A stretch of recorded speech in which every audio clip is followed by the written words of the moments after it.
favor. et renovavis faciente. Oremus Deus qui quod fidelium Sancti Spiritus illustratione docuisti dadobis in eodem spiritu recta sapere, et de eius semper consolatione godere per Christum Dominum nostrum. Amen. Sed sapientiae. Ora pro nobis. In nomine Patris et Filii et Spiritus Sancti.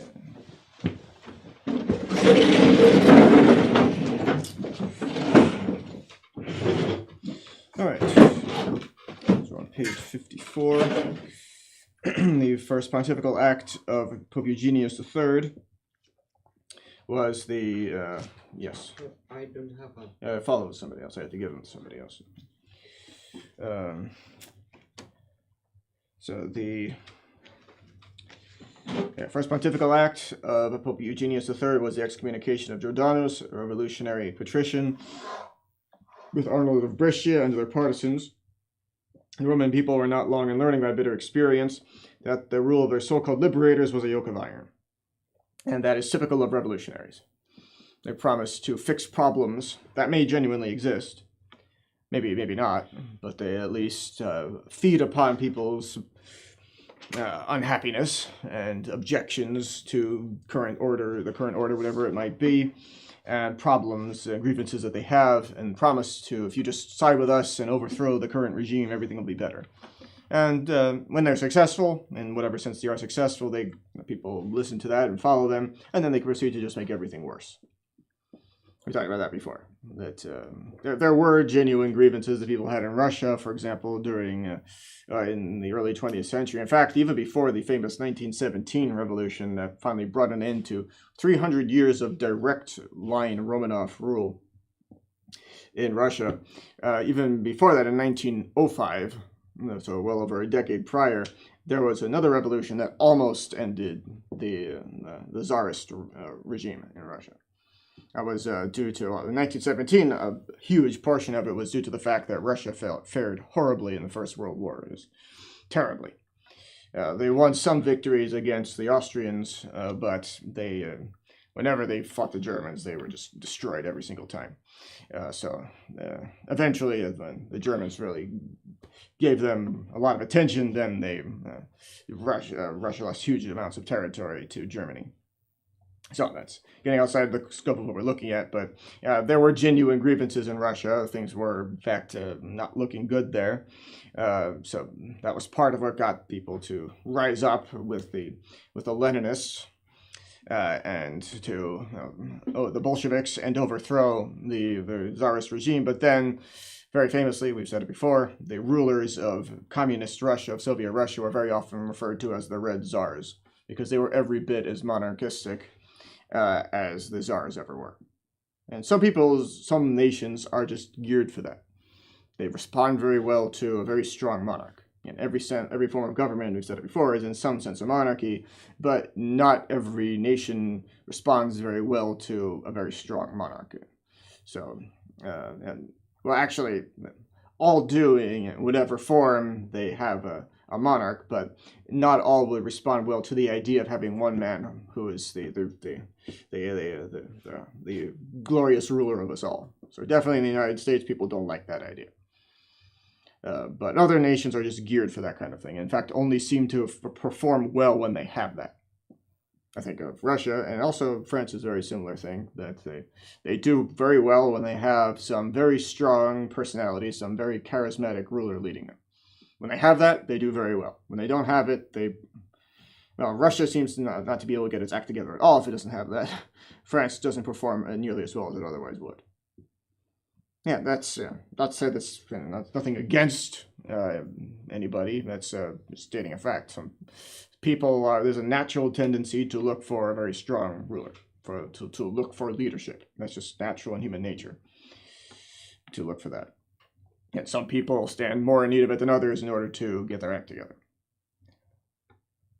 So, yes, and then we said it before also on the subject of the fact that revolutionaries make everything worse. Russia effectively, after the Tsarist, or the communist revolution, and when they got rid of the Tsarist regime, they effectively reinstituted serfdom.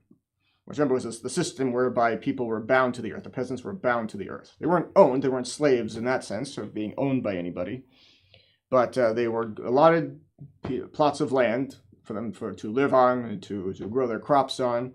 they could live off of. They had to give some of it to their feudal lords, but they had a title to that land. They could not be ejected from it, but they also were bound to it, so they couldn't leave it without permission.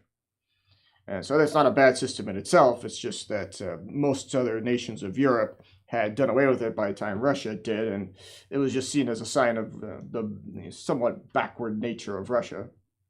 So when they finally did away with it, there was a sense, okay, Russia's developing itself a bit better now. But then again, the system whereby people can't move around without permission, in some sense serfdom, was effectively reinstated after the communist revolution. People once again could not move around without permission. I mean, they couldn't imagine if you had to apply to the government for permission to move from, Ohio to North Carolina or something. They had to get permission to it, maybe even just to travel at all, but definitely to move. They had to apply for permission, get government permission.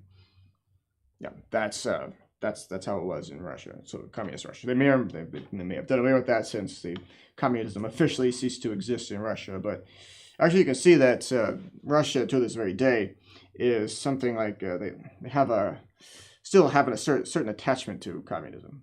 You can see if you ever see say Russian military equipment, sometimes you'll still see red stars on it. So they've definitely rehabilitated the memories of the Romanovs, that's for sure. But they have an odd combination now of czarist insignias plus communist things. When you see it sometimes, it's very odd. So if you see Putin giving a speech, there'll be a very Romanov-looking crest on the podium that he's giving it, but you also see red stars and things like that. I think Lenin is still entombed someplace, somewhere. I mean, Putin himself was a KGB agent, very famously. So they just see it as another phase in their history. Right, enough on Russia for the moment, but to the point that revolutionaries just make everything worse. And this is one such instance of it. This Arnold of Russia character just made everything worse for the people whom he promised to, he promised to improve. And so you see that all of the stuff that socialists and communists say, supposedly championing the working classes, whom then again they reduce to the state of serfdom once they finally gained control. They say all those things just to curry favor with people. It's a way of buttering them up, to grovel before them, to get them to buy into the ideology. And it works all too well. That's how revolutions take place.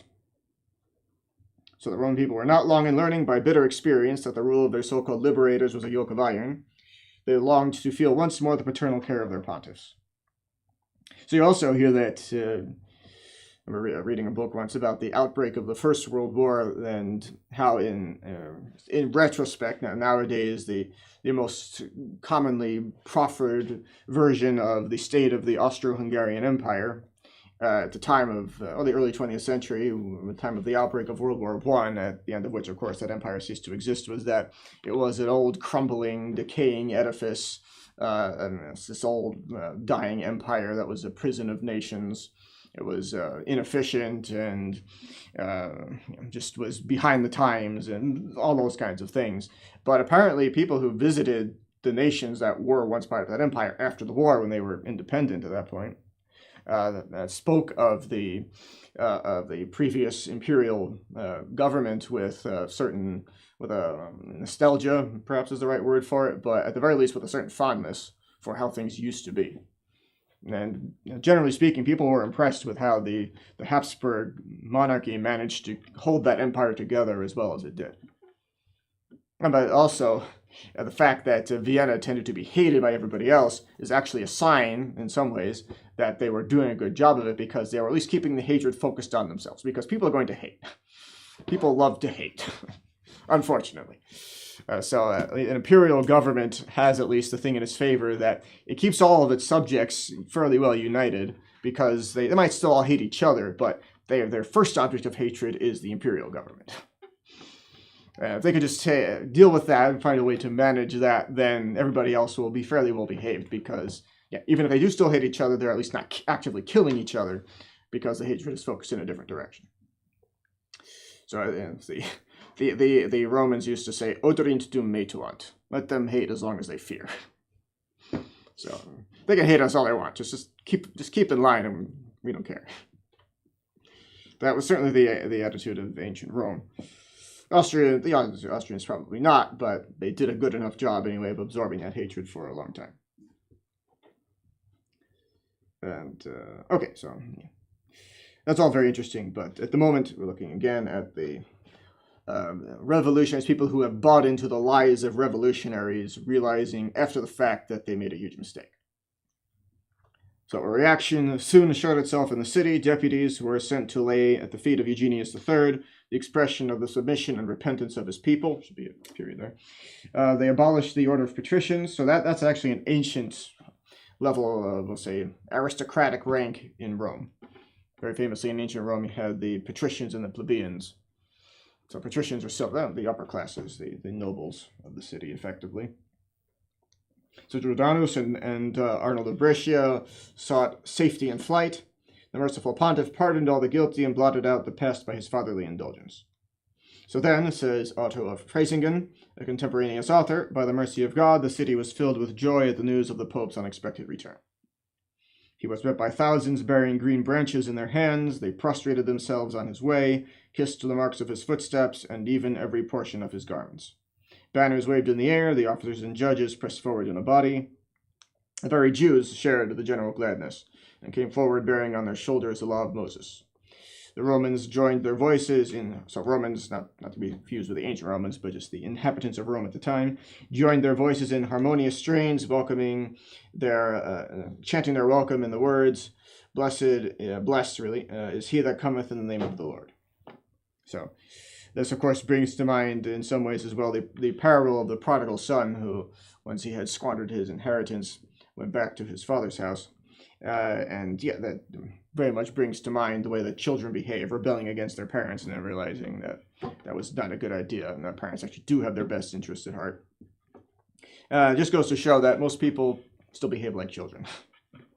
It's a rare instance in which you see someone who is certainly amongst the laity, who in many cases have never received a very good overall formation. Maybe in certain ways, maybe they've been well educated with regard to certain things, but generally speaking, most people have not received a good overall education and not a good overall formation, and so never really were formed and allowed to, and enabled to, in many cases, to mature, at least not as they ought to have. And so many people still retain certain, we'll say, very immature tendencies that manifest themselves frequently enough in their behavior, and that can cause. And unfortunately, they can manage to combine the immaturity of children with the malice of adults, or at least the destructive capabilities of adults. So they behave in an immature way and then cause all kinds of harm that children would not be able to cause because they are, in fact, all grown up and may have influence or power of various kinds that clearly they're not the best wielders or possessors of, but that they still manage to wield or possess and to use towards harmful ends.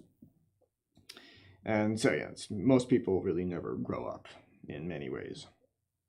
And that may be true even of some who might be experts in their fields. But certainly with regard to the clergy, they'll always be like children. Even the most mature of the laity will still be like children with regard to the clergy. All right, so St. Bernard, in his solicitude for Eugenius, dedicated to him his magnificent work De Consideratione, which might very fitly be styled the manual of pontiffs and kings. He points out all the duties and the perils of sovereignty, which, remember, is a position of great peril, actually. To be in a position of authority is a burden. Remember that, first of all, that authority is not given to anyone for his own benefit. It's given to him for the good. It's authority is intended, of course, that is to say, by God himself, from whom it is all granted to be. In any case, he is the source of all authority. It is granted for the purpose of allowing someone to provide for the common good of whatever society it is over which he rules. Anybody who does not intend that actually can't, therefore, by ordinance of God himself, does not actually receive that authority. That is the very argument for why we know for a fact that the Holy See is vacant. The papacy was not just something to be used by anybody for whatever means he wants, but it was very specifically established by Christ for the purpose of shepherding souls to heaven as his own personal vicar on earth, to stand as the head of the church and to lead souls to heaven, and not for any other purpose. And clearly today, those who claim that office intend something that is absolutely incompatible with that, in a habitual way. So they cannot possibly hold that authority. Yeah, that's what it boils down to. Anybody who cannot see that,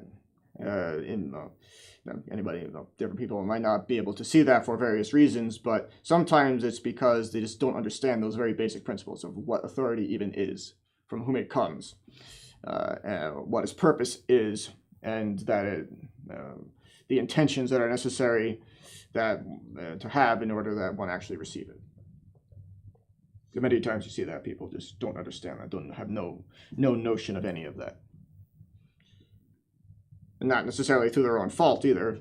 Maybe they never received the formation, the education in philosophy that they need to in order to understand those things. But of course, that means they need to hold their tongues and not speak about them if they don't know what they're talking about. All right, so sovereignty, though, the point being at this moment that sovereignty is not intended for the good of him to whom it is given. Now, it's fitting that positions of high authority be accompanied by high honors and rewards for doing the job well, because it is a difficult job. And far too many people seek those positions for those benefits, those accidental benefits. There really are accidental benefits meant to accompany it in an accidental manner. That is to say, obviously not everybody who has held a position of high authority has ever received those. So it's not essential to that position that those be present. They ought to be, it's fitting, but it's not by any means essential or indispensable or anything like that. I think of St. Peter, certainly never had a Renaissance court, for example, during his own lifetime. Definitely not.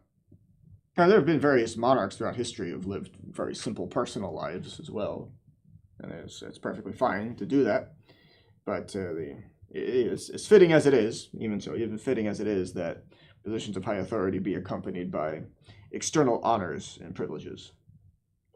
It's entirely fitting that be the case. So that means that primarily sovereignty is a position of duty and peril, of great burden. That can be, even by those who are very careful and very conscientious, can still be used with miscalculation to the very harmful effect. That can happen. Even those who have the best of intentions and the greatest of caution can still make mistakes that have all kinds of harmful, unintended consequences. That is possible. And that includes popes. And there's no guarantee that decisions of popes will be the most prudent possible decisions, or that they will have all of the intended effects. But there are graces of state available to those who hold authority. So they can, with the help of that grace, use the positions to the effect that they are meant to be used. Okay, so St. Pius V of undying memory held this work in such high esteem that he had it read to him every day while at table. Meanwhile, tidings had reached Europe of the capture of Edessa by Zengi, emir of Mosul. That's a city that still is around to this day as well, whose son now threatened Antioch. All these cities are still around. At Jerusalem, Fulk of Anjou, son-in-law and successor of Baldwin II, after a reign of uninterrupted struggles against the infidels, died of a fall from his horse, leaving but 2 sons of tender years. So yeah, that's possible. People used to die from just falling off their horses under the right circumstances, and that can happen.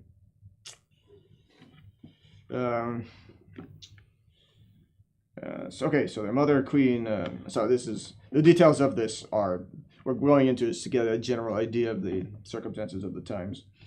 So their mother, Queen Melisendra, had obtained the coronation of the elder, a boy of 12, under the name of Baldwin III. The Saracens deemed the opportunity favorable for driving the Christians from their conquered territory. They took Ascalon and threatened the holy city, meaning Jerusalem. The bishop of Gabael in Syria was sent to bear the sad tidings to the west. He told with tears how all the Christians in Edessa had been massacred, the churches desecrated and plundered, the relics of saints trampled under the foot of the Muslim war horse. So that's the figurative war horse. They probably brought in quite a few. The threatening danger awakened in every heart the old chivalric spirit, which 50 years before found vent at the Council of Clermont in the well-known battle cry, "God wills it." So that is indeed Deus Vult, the very famous battle cry of the Crusades. So Eugenius III commissioned St. Bernard to preach a second crusade. The illustrious Abbot of Clairvaux advocated a military expedition like that of Godfrey de Bouillon to be led by the King of France. Table there, obviously. Suger, however, so the Abbot Suger of Cluny, did not share his views. While Louis was wavering between these two weighty authorities, the Bishop of Gabelle turned the scale. The Kingdom of Jerusalem, said he, was founded by the Franks alone can save it. So, the new crusade was decided. So Franks was, may refer to the French, but also, as I understand, at least I got the impression from the reading various things that the Muslims said about the Crusaders, Europeans in general, that they use as a general term for Europeans. Maybe they may have meant primarily the French, but it seems just from every reading use that you see of that term, it seems they were referring to Europeans in general, not necessarily only the French. But because the French were the ones they encountered in the First Crusade, mainly, they even exclusively, have to see who else may have been there, but mainly they encountered the French, and they referred to them as the Franks, and so the Europeans they're Franks. So it seems. So the new crusade was decided. St. Bernard preached it before an immense multitude at the great assembly of Vézelay. So that's a typo too. L-E-Y, I want to say it should be, I have to check that. On the festival of Easter of 1146, with an impassioned eloquence which roused the religious enthusiasm in all his hearers. So the cross was the universal cry. So the large supply prepared for the occasion was soon exhausted, and the zealous preacher tore his own habit in pieces to supply the deficiency. So they needed something must be missing there. Somehow that helps to provide for something. It doesn't matter that much. King Louis VII of France was the first to take the cross, and was followed by Eleanor, his queen, Robert of Robert, Count of Treux, his brother, the Counts of Toulouse, Champagne, Soissons, and Nevers, with an innumerable host of other nobles. So, among the prelates were Geoffrey, and that's pronounced Geoffrey, of Langres, Simon of Noyon, and Arnold of Lisieux. So there's this was a pattern of, we'll see, other crusades, that it would start looking very promising, but then things would go wrong somewhere along the way. And that repeatedly was the case.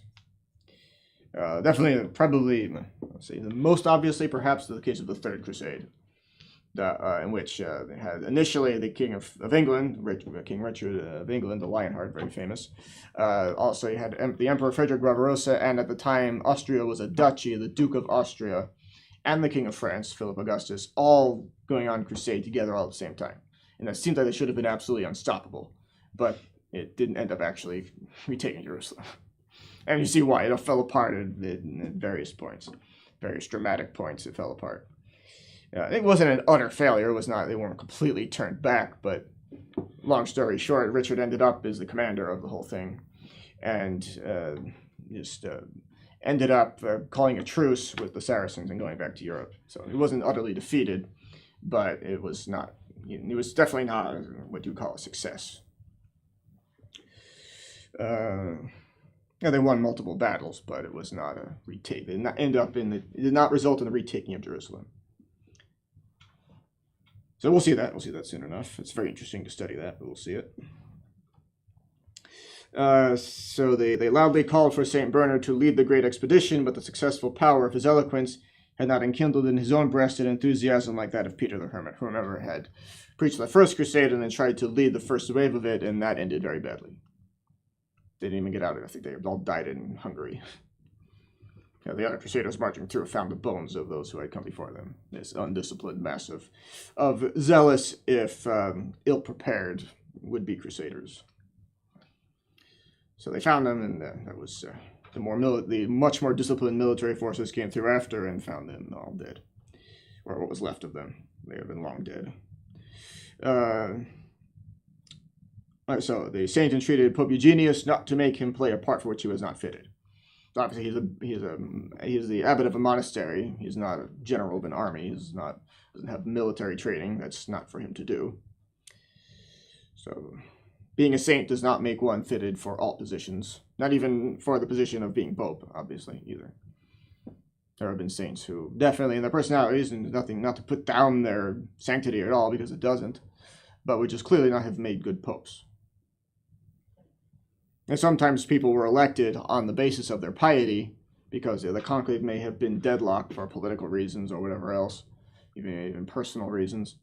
And so they couldn't decide upon anybody, so okay, fine, we'll go with somebody whose reputation may not be a cardinal, may not have been considered papabile, a candidate for the papacy at the beginning of the conclave, but as somebody everybody knows about, everybody has respect for him because of his piety, so let's elect him. Never mind the fact that he's not suited for it. That has happened. So even this Pope Celestine III, I think he's now saint if I'm not mistaken.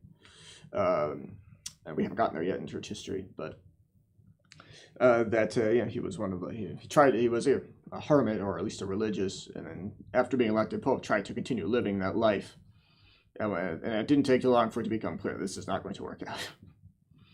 Electing a contemplative as to be Pope was not a good move. Yeah, he's still, he's a saint, but just was not suitable for the papacy. So, St. Bernard wrote, "Who am I to appear as the commander of an army, to marshal troops and lead them to battle?" Now, that is a science in which those who lead the religious life are not trained, obviously. So even though by some prodigy I were now gifted with the capacity and physical power necessary, what could be more foreign to my profession? And yes, that's true. That's even in canon law explicitly that military service, aside from being chaplains, of course, is something that we'll look it up again to see whether that's even explicitly listed. But it's definitely some profession that conflicts very clearly with the clerical state. So yes, chaplains are another thing, but that's a very different function from taking up arms for the purpose of killing other people. Even if it's a just war, it's still completely alien or foreign to contrary to the clerical state.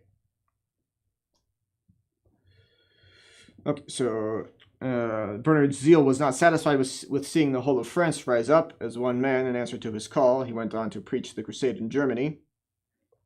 The German tongue was unknown to him. He was compelled to use an interpreter who rendered his discourses as he preached. So, a simultaneous translator. And that takes, I don't know who it was who was doing that for him, but that takes significant linguistic talent to be able to do that. To hear something, understand it, because I'm just thinking of all the steps in that. To hear it, process all of it correctly, translate it into another language, and then convey that accurately. That requires doing a number of different things almost right at once. In some moral sense, simultaneously doing all those things. But meaning, of course, physically in very, very rapid succession. Okay, so still in his very presence, his reputation, but above all his miracles, worked wonders everywhere. At Spires, before King Conrad and all his court, among whom was an ambassador of the Eastern Empire, at Fribourg, Basel, Schaffhausen, Constance, Cologne, Aix-la-Chapelle, Maastricht, and in most of the villages through which he passed, miraculous cures marked the footsteps of the man of God. These wonders were manifest, constant, of public notoriety, probably should be another comma there, and witnessed by thousands, and so firmly built is their historical worth that not even Protestant writers have tried to shake it. So it can happen that some people who may not even hold the faith could still recognize the truth of miracles. It takes the grace always to embrace the faith. So remember, our Lord's enemies himself didn't even deny that he was working true miracles. That was very famously after I think it was after the resurrection of Lazarus, they specifically said, definitely they decided to kill him, to put our Lord to death at that point. But their response was, it was after, I want to say it was that one, but it may have been another one. After some of our Lord's miracles, they said, this man is working too many miracles. If he keeps doing this, the whole world is going to follow him. So they didn't even deny that they were miracles. They just saw it as a problem, because our Lord was not the Messiah they wanted. And that's the depravity of those enemies of our Lord. So, okay. The same eagerness. Okay, so sorry. Divine grace seemed to have made him the channel through which it would pour itself out upon the world. At Spires, the king interrupted St. Bernard in the midst of one of his soul-stirring appeals and demanded the cross with tears of deep emotion. The same eagerness was displayed by his two brothers, Henry, Duke of Swabia, and Otto, Bishop of Freisingen.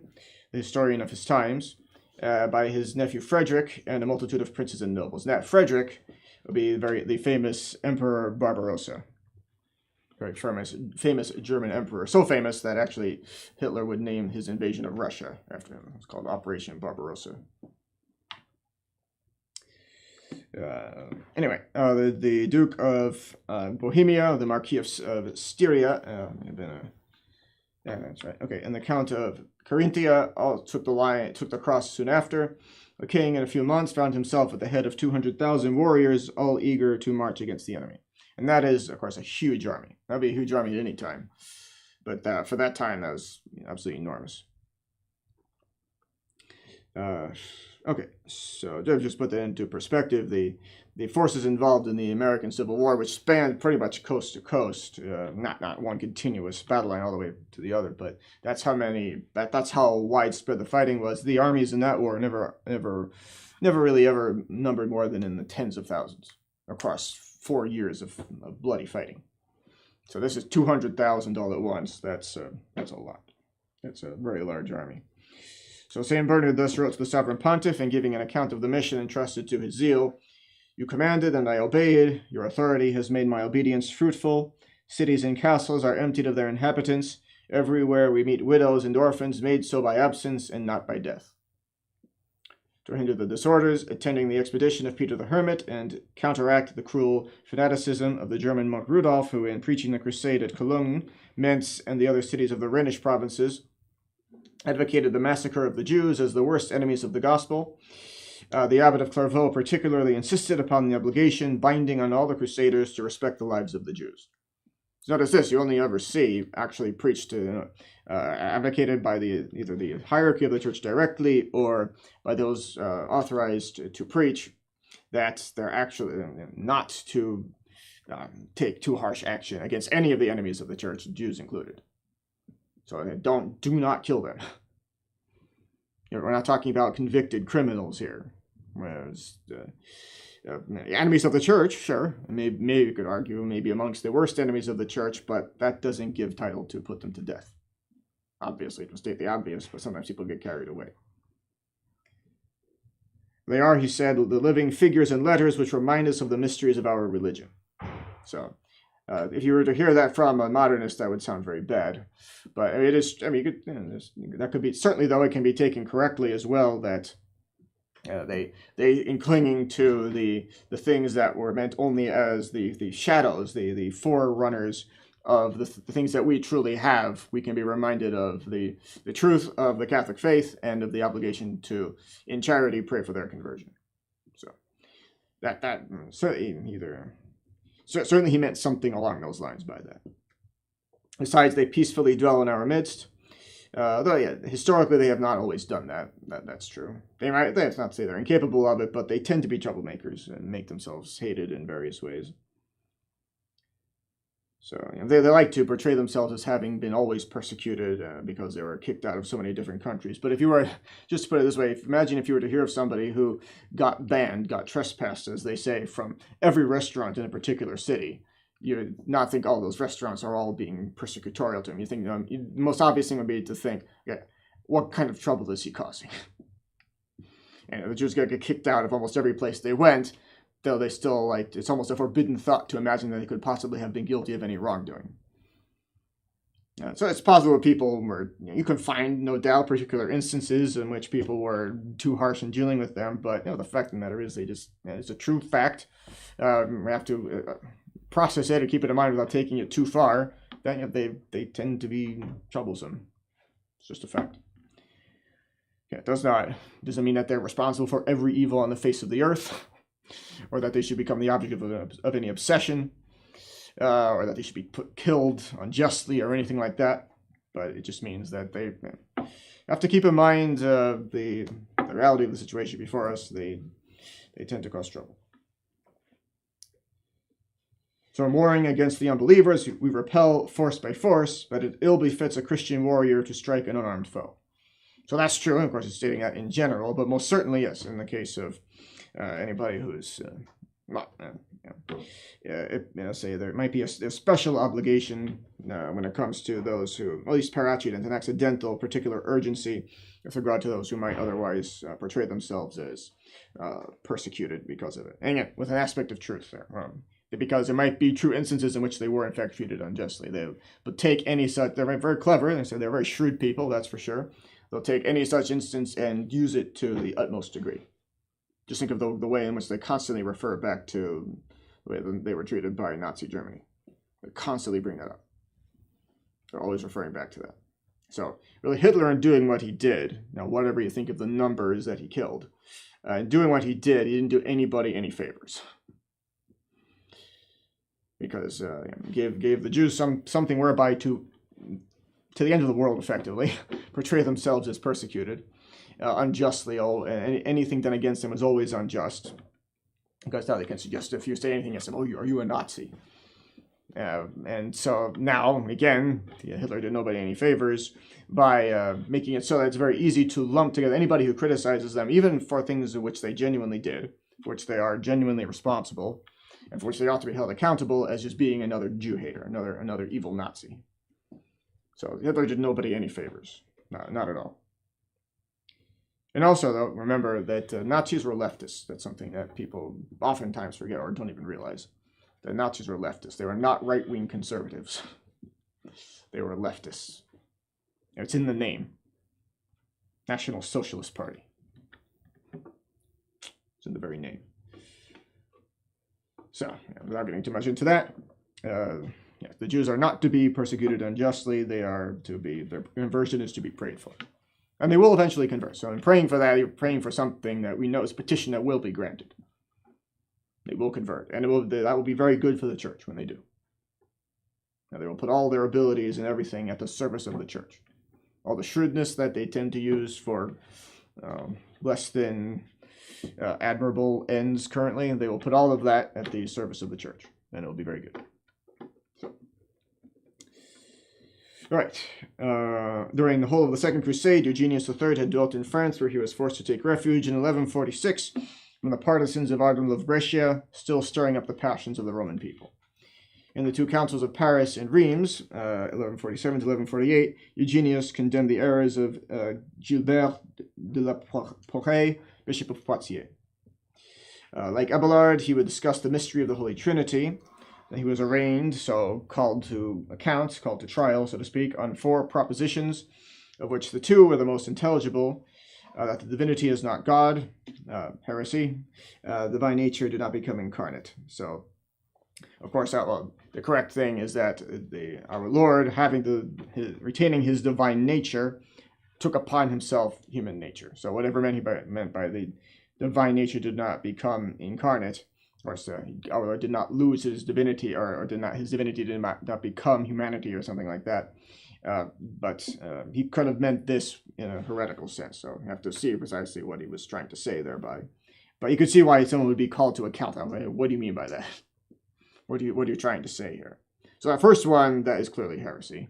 The second one is raises immediate red flags.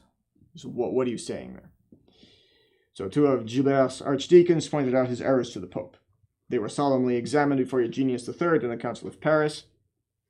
St. Bernard, who was ever present when the cause of truth needed a champion, convinced Gilbert, who in turn gave a noble example of submission by submitting to the sentence of the council and anathematizing his heresy.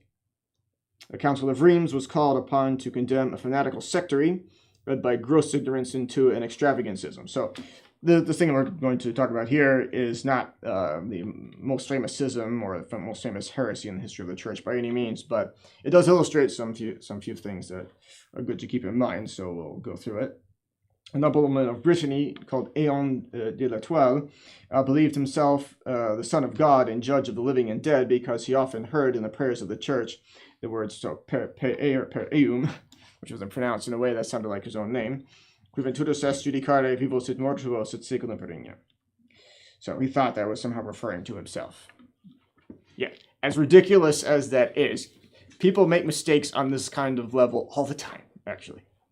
As ridiculous as it is, many times the answer to people's crazy ideas their initial terribly mistaken notions upon which they build an entire world of fantasy is based on something about as simple as this, and can be done away with if they just could make the simplest distinction.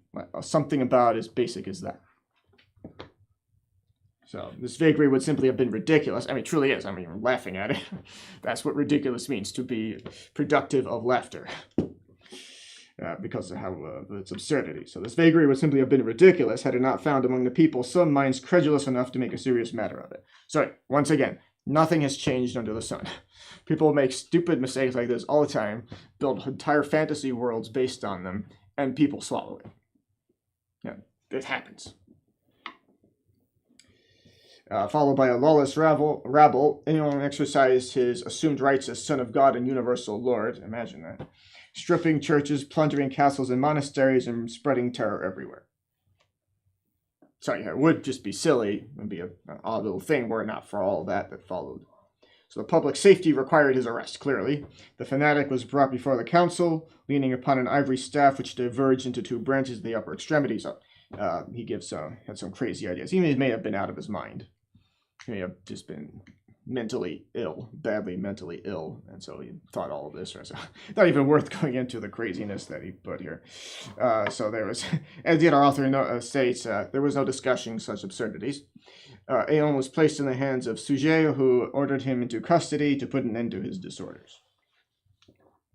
So he may have just been, poor fellow may have just been out of his mind completely. The most lamentable feature of all was the unyielding obstinacy of some of his followers who, when called up before the civil tribunals, persisted until death in their criminal folly.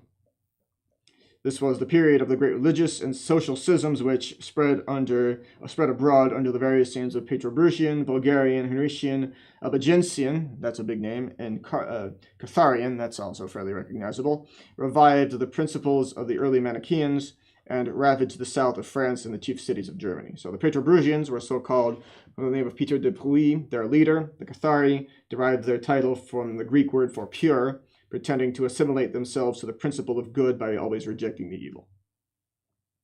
So you have these various sects. So all Bulgarian, pretty clear. Heresian, named for some other sectarian leader, doesn't matter too much.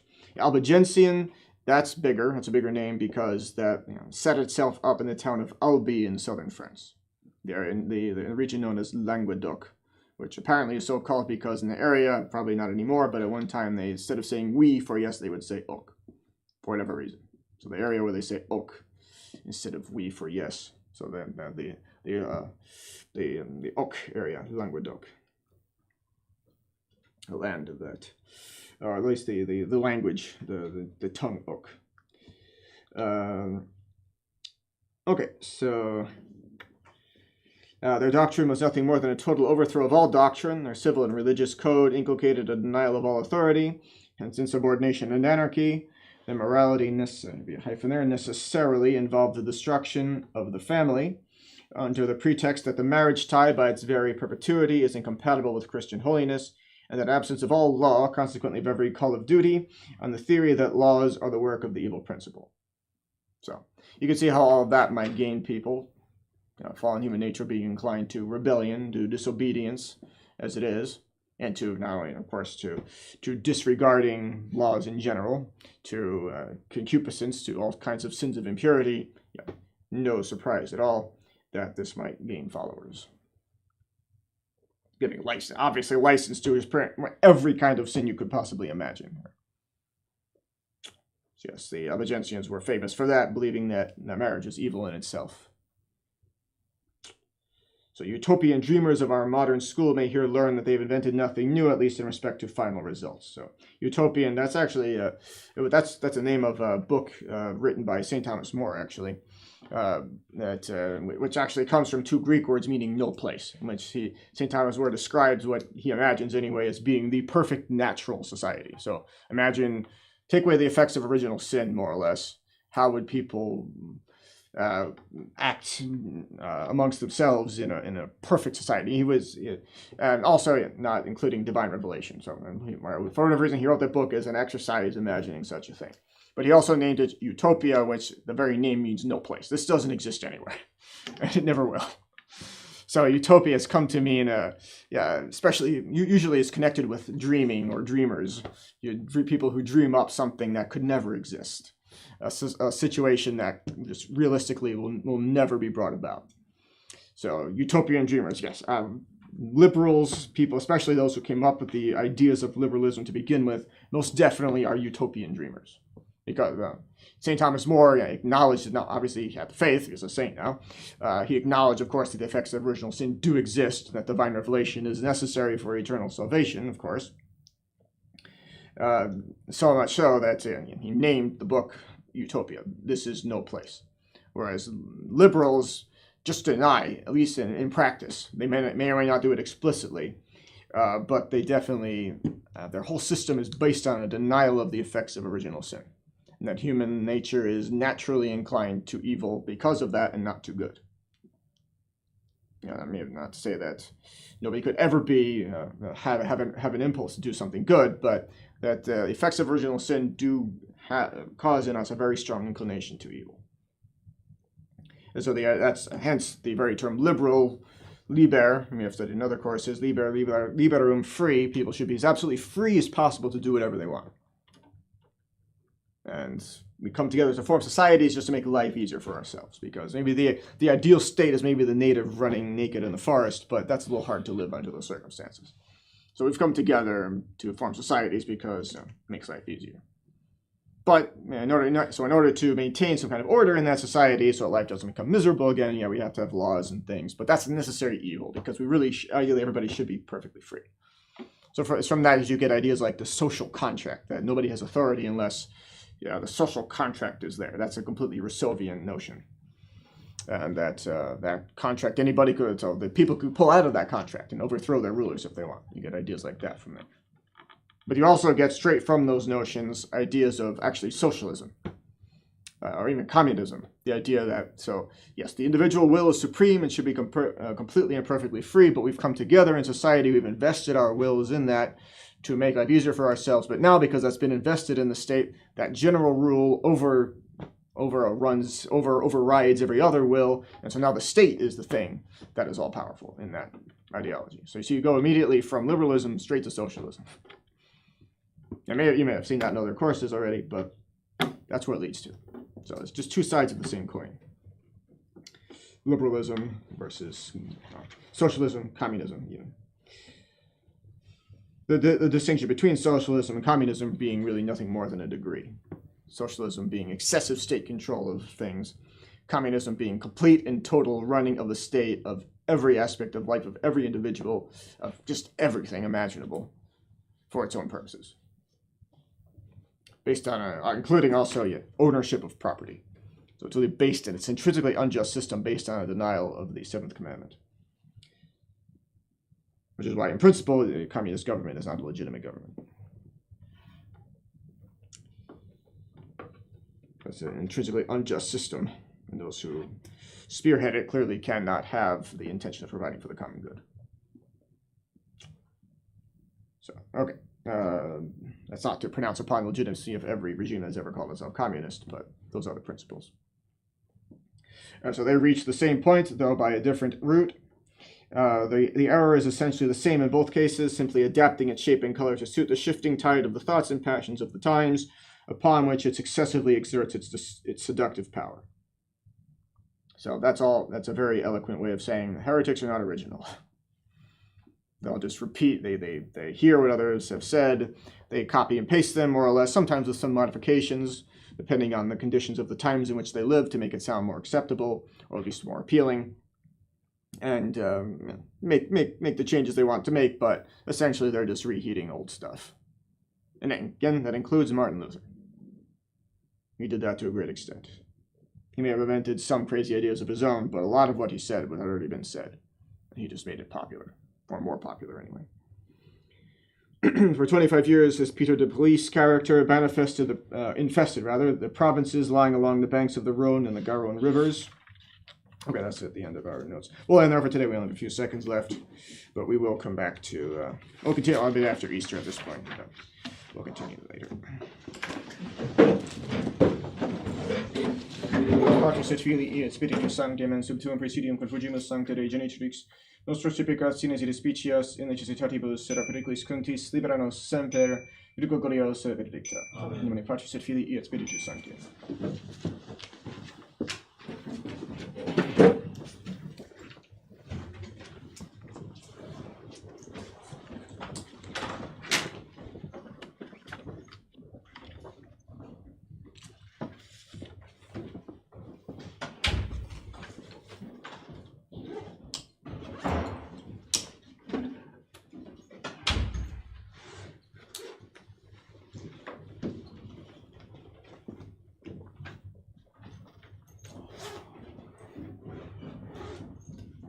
I'm still processing.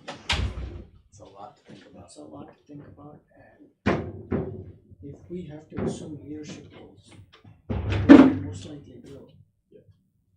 Right, I mean, we can do it, but it's going to be hard. It's going to be stressful, and it's going to go against my temperament. Is about to take a hit. My temperament is always. See, one of the saints that really identify with is Saint Therese. How does you? Everything in my life has basically been, you're given this thing, just do it the best you can, and you'll be fine. But once you start hacking things out, once you start shock fronting it, it's a bit of a problem. Adding authority to it. No, authority's not a big deal. It's, Well, you're self-wielding it? You don't have a problem with that? no, I don't have a problem with it. It's just the trick of